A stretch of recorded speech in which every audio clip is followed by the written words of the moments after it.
Vamos lá então, turma, aproveitando aí o nosso gás total aí, vamos lá, continuando com o nosso conteúdo. Então, nós estamos falando sobre os nossos custos. Então, vamos lá. De novo, quem tiver alguma dúvida sobre alguma palavra, alguma coisa nova, por favor, tá? Perguntem, não deixe passar, ok? Tem algum microfone aberto aí?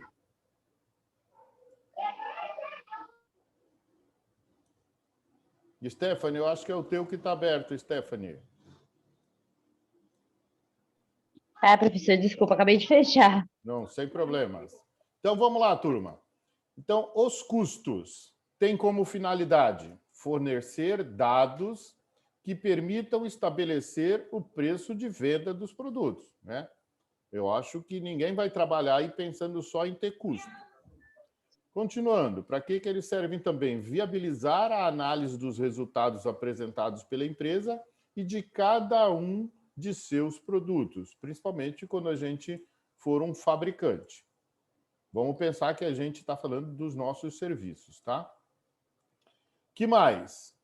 Permitir o controle e a correta avaliação de estoques de produtos fabricados e em fase de elaboração.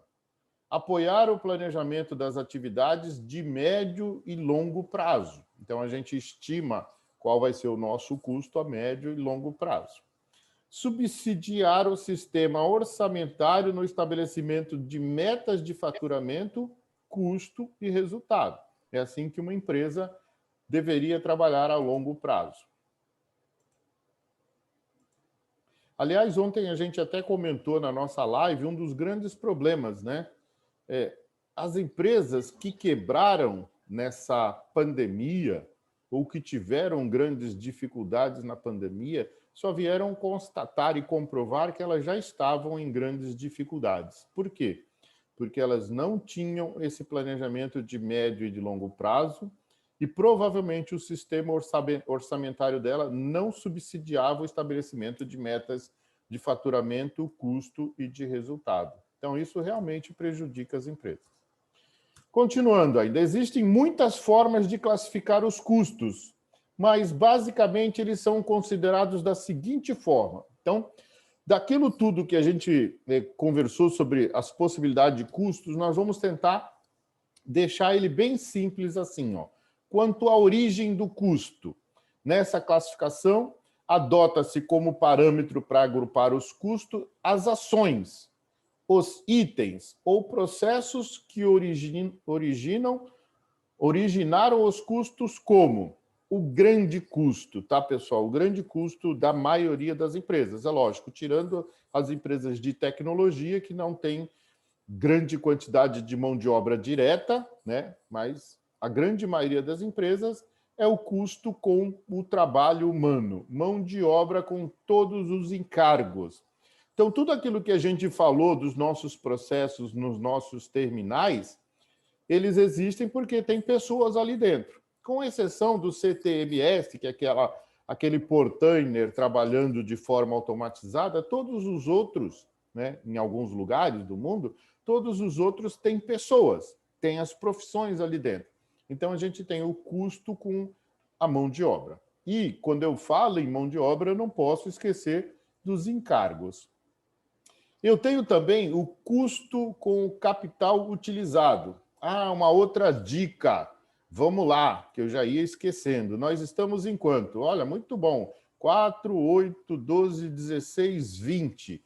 Um pouco mais de 60% da turma. Então, vocês que são dos grupos, enquanto eu estiver falando sobre cada um desses itens do custo, eu quero que vocês imaginem a relação do que eu estou falando com o custo do terminal de vocês.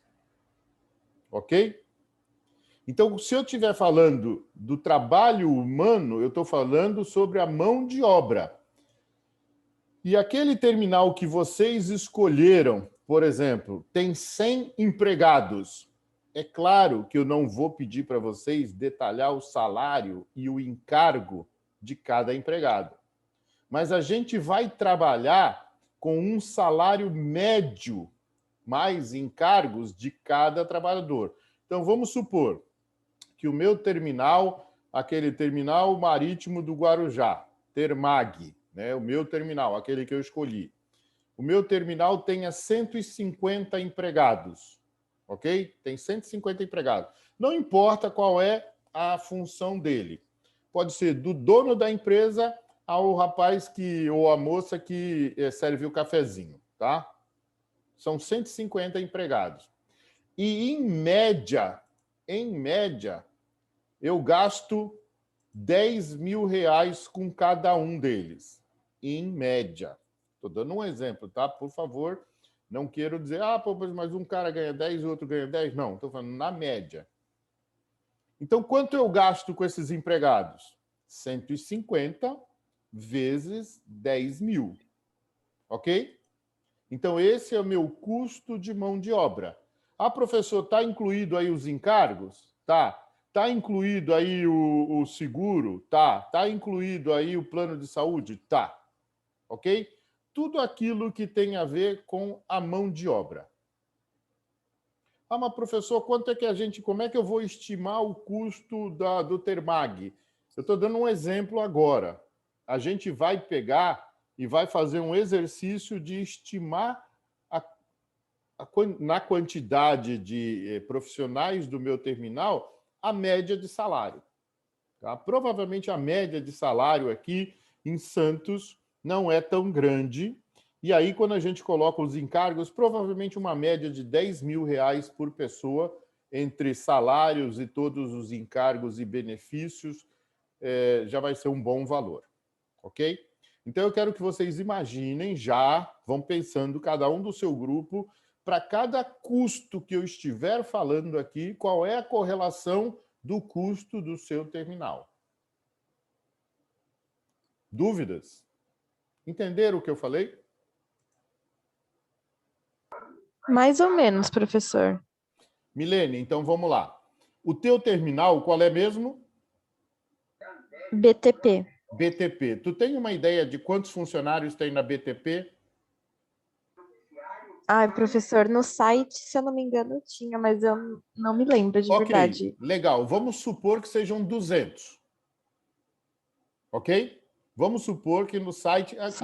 A grande maioria dos terminais tem lá a quantidade de pessoas que trabalham. 200 pessoas trabalham naquele terminal, nas suas diversas profissões, ok? Sim. Então, o custo médio de cada empregado da BTP é de R$ 10.000. É o custo total, tá? Que a BTP tem com cada empregado. Médio. Pode ser que com o dono da BTP... Professor. Oi. Eu vi aqui no site, tem mais de 1.300 colaboradores. Na BTP? Isso. Legal, muito bom. Eu só supus. Mas vamos lá, 1.300. Ok. 1.300 empregados. Cada empregado tem um custo médio de R$ 10.000. Quanto que essa empresa gasta por mês com empregados? 1.300 vezes R$ 10.000. Então, o custo mensal com a mão de obra da BTP é X reais. Ok, Milene? Entendi, professor. Muito obrigada. Tá? E isso serve para todos os terminais que vocês escolheram. Por quê? Alguns custos a gente vai colocar como básico, tá?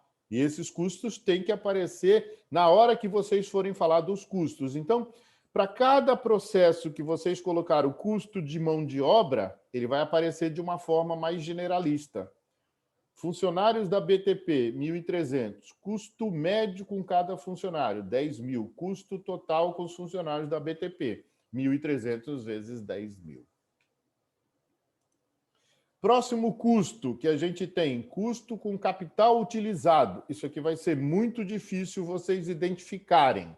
Então, eu vou pôr um valor específico para vocês. Custo de capital utilizado tem a ver com financiamento das atividades, sejam elas próprias ou de terceiro. Então, a gente vai estimar um valor percentual, tá? Não se preocupe com esse valor. Eu vou passar para vocês. custo com material aplicado, matérias-primas, embalagens e quaisquer outros insumos físicos. Então, olha só, no material aplicado na minha empresa, já que a gente é um terminal portuário e eu não fabrico produtos, dificilmente eu vou ter custo com material aplicado na operação. Por quê? Tudo aquilo que está aplicado na operação é a movimentação de produto, é o armazenamento temporário, é talvez uma estufagem. Aí a gente vai colocar também um percentual do custo do material, inclusive o material administrativo. Então, a gente vai estar falando de folha de sulfite, do material para impressão, de algum custo de manutenção de escritório, a gente vai colocar um percentual da receita aí também. Esse eu vou passar para vocês. Custos com tributos, impostos e taxas. Então, tudo que é tributo. O que é tributo, turma? O que é tributo? É tudo aquilo que eu pago para algum governo. Governo federal, governo estadual ou governo municipal. Então, um imposto, na realidade, tributo é o nome, né, de tributação. Aí depois eu venho com diversos tipos de taxas e impostos. Então, IPTU é um imposto, certo? ISS é um imposto, IPI é um imposto, COFINS, aí é uma contribuição. Aí tem vários outros que a gente pode colocar que entram como taxas, ok? E aí a gente vai identificar. Então, se o meu terminal presta um serviço, eu pago ISS? Sim ou não? O que é o ISS? Alguém vai perguntar? É o imposto sobre serviços, não é? Muito bem, Ana. Isso, é exatamente. Imposto sobre o serviço. O ISS é um imposto municipal. Então, se a minha atividade está lá como prestação de serviço, certamente eu vou pagar esse imposto municipal, ok? Aí depois vem um outro grande imposto, que seria ICMS, Imposto sobre Circulação de Mercadorias. No nosso caso, a gente não paga, porque eu não transfiro a mercadoria. Quando eu presto o serviço para uma pessoa que é dona da mercadoria e está vendendo para outra. Então, nesse caso, nós não pagamos ICMS. Mas eu pago IPTU, eu pago ISS, eu pago PIS, eu pago COFINS, aí eu pago todas essas outras taxas que aparecem aí. Pago também imposto de renda, então tem alguns impostos, taxas, contribuições. A gente vai descobrir quais são esses impostos, taxas e contribuições. Aí eu vou precisar que vocês pesquisem também. Depreciação, a gente já até comentou sobre depreciação algumas aulas atrás. É o custo ou despesa decorrente do desgaste ou da obsolescência dos ativos imobilizados. Então, olha só, dentro do meu terminal, quais são os grandes ativos que eu tenho e que são utilizados na movimentação? Então, são os portainers, os transtainers e as empilhadeiras de grande e de pequeno porte. Então, esses são os principais equipamentos. E se ele é um equipamento principal, será que eu vou ter que ter uma conta de depreciação? Certamente. Certamente uma conta de depreciação. E aí vocês também vão dar uma pesquisada para saber qual é a depreciação de um portainer.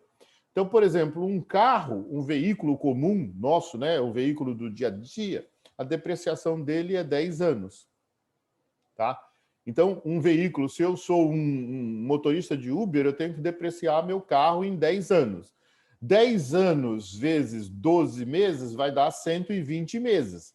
Então, eu pego o meu valor do carro, por exemplo, se é R$12.000, divido por 120 meses, eu tenho que colocar lá uma depreciação de R$100 por mês. Tá? Isso é um custo, ok? Isso as empresas deveriam fazer, porque na hora de comprar o veículo, se eu não tiver os 12 mil, eu não vou comprar. Então, se eu não tiver o dinheiro para comprar um Portainer, eu não vou comprar um Portainer, eu vou ter que financiar, e aí eu vou pagar juros sobre capital. Mas isso é difícil as empresas. A gente vai fazer um exercício de colocar essa depreciação. Continuando. Então, aqui a gente falou na letra A quanto à origem. Então, isso aqui, trabalho, né? Capital, material aplicado, tributos e depreciação, nós vamos colocar na nossa planilha de custo. Quanto à função, o agrupamento é definido pela aplicação e utilização do elemento gerador de custo. Então, vamos lá. Custo de fabricação. No nosso caso, por exemplo, um Transtainer e um Portainer, a grande maioria deles são elétricos. Tá? Então, eles vão usar na movimentação de lá para cá, de cá para lá, a energia elétrica. Então, quando o Portainer e o Transtainer está desligado, não consome energia. Mas quando ele está ligado, ele consome energia. Então, por exemplo, se eu operar um Transtainer para colocar um container dentro de um navio, é como se eu estivesse colocando um custo variável. Ele só varia se eu opero. Se eu não opero, tudo aquilo que eu não opero é custo fixo. Tudo aquilo que eu opero é custo variável. Então, a gente vai fazer um exercício trabalhando sobre isso, tá? Então, no nosso caso da operação de terminais, é como se fosse o nosso custo da prestação de serviço principal, que é o custo da energia elétrica, além daquele da mão de obra, tá? Custo da administração. Os honorários da diretoria, esse aqui a gente vai tirar daqui, porque a gente vai colocar tudo dentro da mão de obra.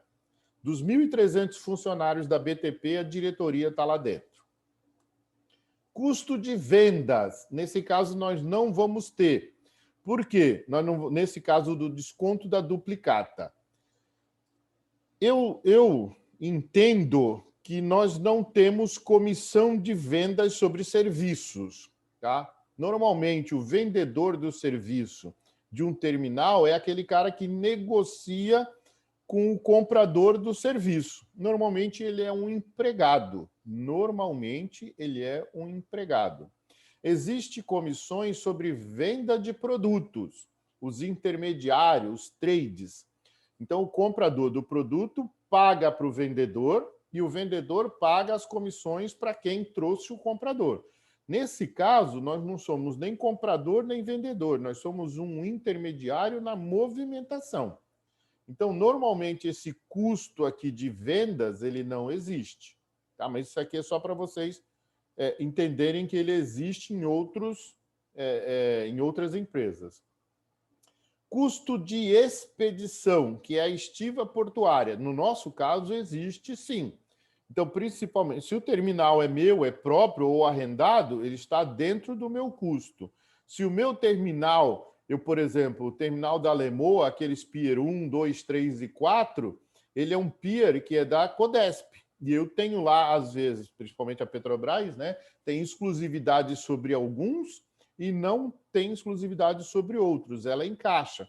E quem faz a estiva portuária é as docas. Então, eu tenho que pagar um valor para as docas. No caso da BTP, não, que não tem nenhum funcionário de fora, é só funcionário da BTP. Mas se eu tiver algum terminal que é da Ogmo, que opera, por exemplo, no meu terminal operam pessoas da Ogmo. Então, eu tenho que colocar aqui o custo de expedição. Tá? Nós vamos descobrir isso também. Quanto à forma de imputação do produto. Então, nós já vimos a letra A e a letra B. Quanto à forma de imputação do produto, a presença dos custos direta fica configurada toda vez que é possível identificar determinado custo diretamente em cada unidade produzida, de serviço ou procedimento. No nosso caso, lembrem-se que é um serviço, ok? Tá? Então, voltando aqui, se eu conseguir identificar, então, no caso que a gente acabou de falar do custo da Ogmo, se eu conseguir identificar um custo direto envolvido no meu serviço, legal, ok? Ah, professor, por exemplo, eu tenho um custo aqui na minha empresa que tem uma serviço de segurança terceirizado.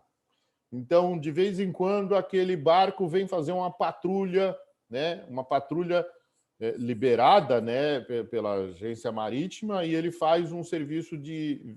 Aí eu pago, né? Como se eu estivesse pagando um guarda que passa na rua, aquele pessoal que fica apitando nas motos. Tá? Se eu conseguir identificar. Custo D.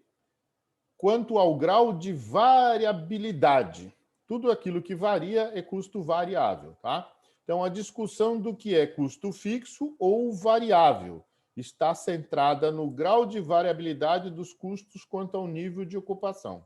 A classificação e conceituação mais aceitas são custo fixo. Nós vamos falar bastante sobre isso.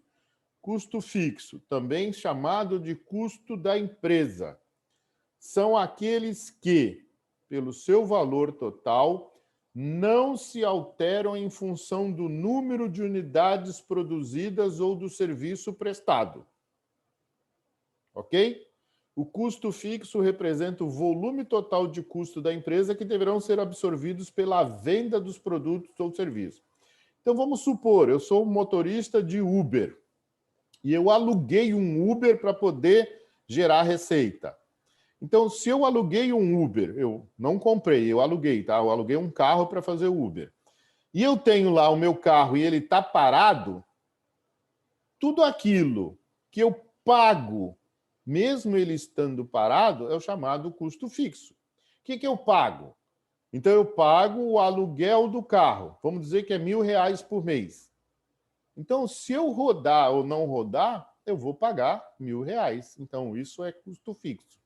Ah, eu uso uma garagem que eu pago mais R$50 para deixar o carro. Trabalhando ou não trabalhando, R$50. Eu gasto gasolina ou etanol ou gás natural? Não, porque eu não rodei. Então, eu não posso chamar o combustível de custo fixo. Então, ele vai para a conta do custo variável. O meu trabalho, ou seja, a minha hora, se eu não trabalhei, ele não pode ser um custo fixo. Ele vai lá para o custo variável. É isso que eu gostaria que vocês entendessem. Custo fixo é tudo aquilo que eu tenho que pagar, mesmo que a minha empresa não fabrique ou não forneça nenhum serviço. Custo variável, também chamado de custo do serviço ou do produto, uma vez que são aqueles cujo valor total varia proporcionalmente a um número de unidades produzidas oferecidos. Então, o custo variável unitário é o custo do material, da mão de obra e de outros diretamente ligados ao produto e serviço, portanto, constitui o valor mínimo que o produto deve fazer retornar ao sistema econômico financeiro da empresa. Então, bem simples, o custo do motorista do Uber. Então, a partir do momento em que eu entrei no Uber, eu estou com a minha mão de obra lá dentro. Eu estou pagando o combustível. E aí eu posso pagar também por uma troca de óleo, por um conserto de pneu, por uma limpeza interna de alguém que deixou cair alguma bugiganga ou vomitou dentro do carro. Então, isso passam a ser custos que podem ocorrer da minha operação. Ok? Só falando de uma forma bem simples. A gente vai analisar os nossos terminais. Pessoal, alguma pergunta até aqui? Dúvidas? Não, prof. Tranquilo? Não, professor. Então, olha Tranquilo. só. Aquele recado que eu dei ali para vocês no começo. Então, conforme eu fui falando de cada custo, eu gostaria que vocês já fossem se antenando aos custos do terminal de vocês. Alguns custos são básicos e deverão aparecer no capítulo custo da minha empresa, custo do meu terminal. Ok? Agora a gente vai entrar numa coisinha que eu não sei se vocês gostam muito, que parece com uma matemáticazinha, tá? Parece com uma matemática. A gente vai fazer algumas avaliações, alguns conceitos e algumas contas, ok? Então, lembra um pouquinho da matemática que em algum momento a gente já viu. O bom é que vocês viram isso com o Nardi, que é matemática financeira. O bom é que vocês viram isso com o Maurício, que é o custo de estoque. Então, algumas coisas a gente vai usar. Então, vamos lá. Primeiro gráfico que aparece aqui. Olha só, turma. Eu tenho uma empresa e aqui ela gasta dinheiro para ela operar. E eu tenho uma empresa que presta um serviço. Nesse caso, é uma quantidade movimentada. Na teoria, né, esse 10 toneladas significa... Já vamos ver o que ele vai significar. É como se eu partisse a minha empresa precisando movimentar 10 toneladas só para pagar o custo fixo. E o que é o custo fixo? De novo, turma, é aquilo que a gente viu lá na parte A, B, C. A, B, C dos itens que a gente acabou de falar. Esse material já está disponível no Moodle, tá? Então, por exemplo, energia elétrica, por exemplo, custo da mão de obra fixa, por exemplo, tributos e taxas.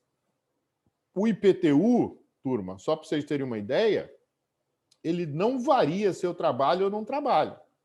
IPTU é Imposto Territorial e Urbano, né? IPTU, Imposto de Propriedade Territorial e Urbana, imposto. Então, se eu trabalho 10 horas por dia ou não trabalho nada, eu vou pagar o IPTU do mesmo jeito, é o mesmo valor. Agora, o ISS, que é o Imposto sobre Serviço, ele só vai ser emitido uma guia, um boleto, se eu prestar um serviço. Se eu não prestar um serviço, ele não é. Então, o ISS é um custo, mas é um custo variável. Que mais? Qual o outro tributo? A taxa de licença. Taxa de licença é a taxa de licença e de localização. Eu entro na prefeitura pedindo lá a licença dentro do município para eu poder operar uma determinada atividade.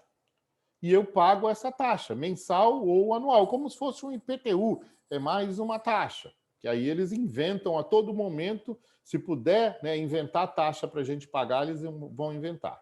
Então, se eu operar a minha empresa ou não operar a minha empresa, eu pago a taxa de licença também.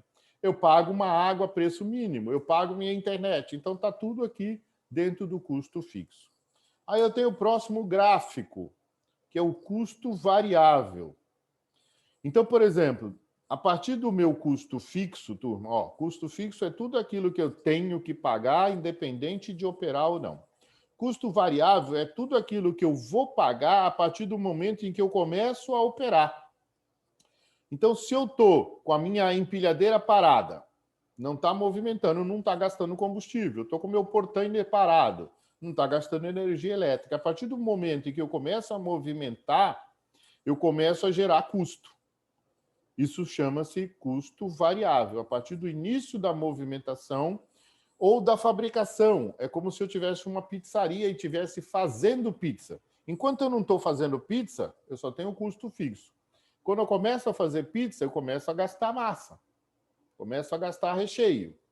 E isso gera um custo variável. Varia de acordo com a quantidade de coisas que eu estou produzindo.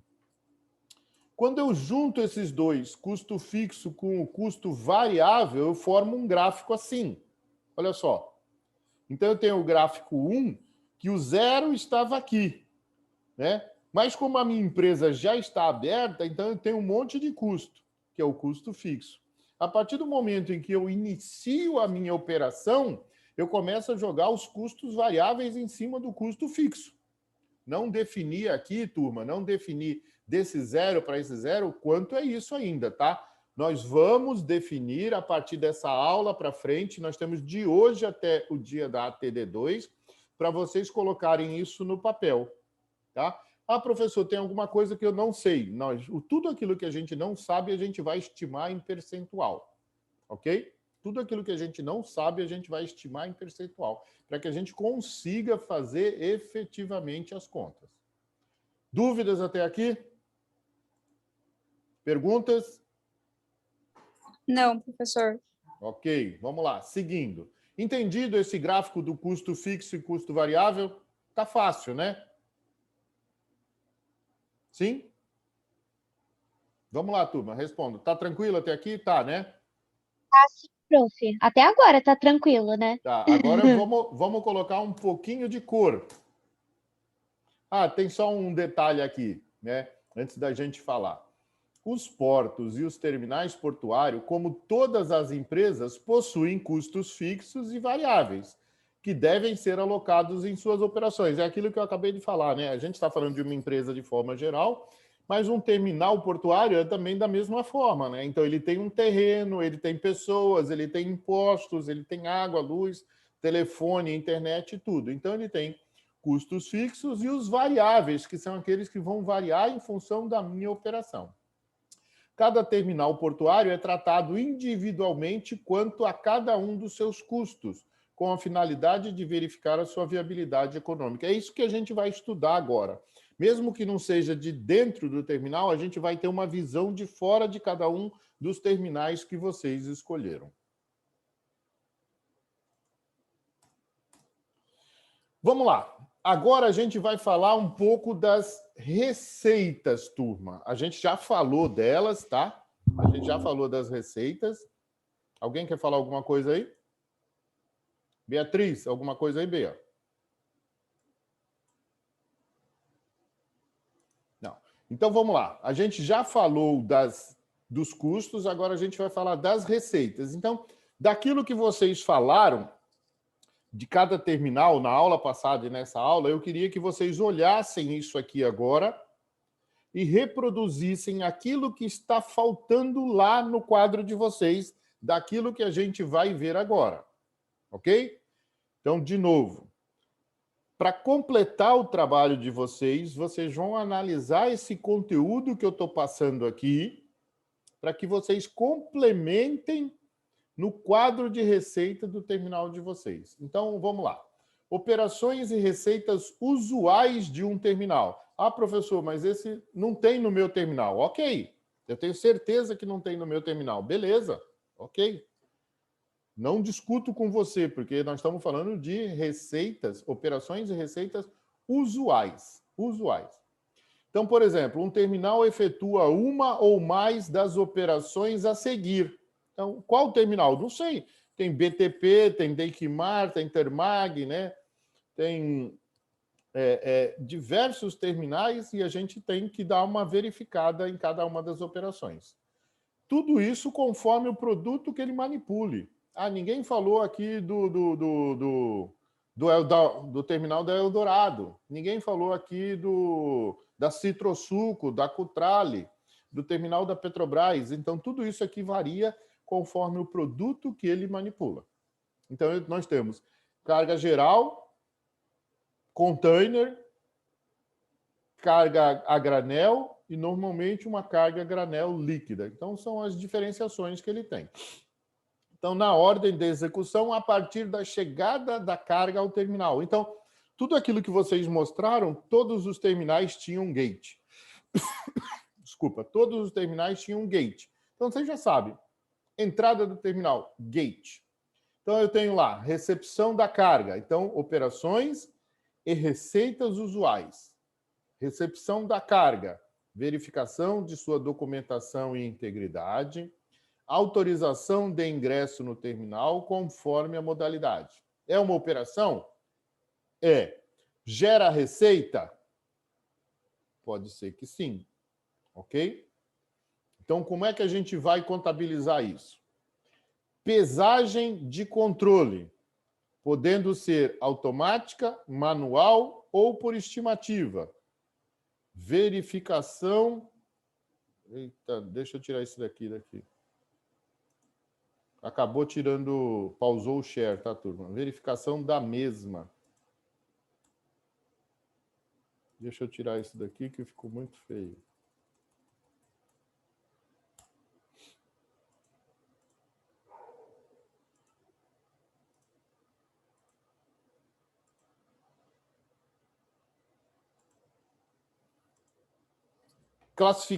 Deixa eu ver aqui. Pesagem, podendo ser automático ou manual por estimativa.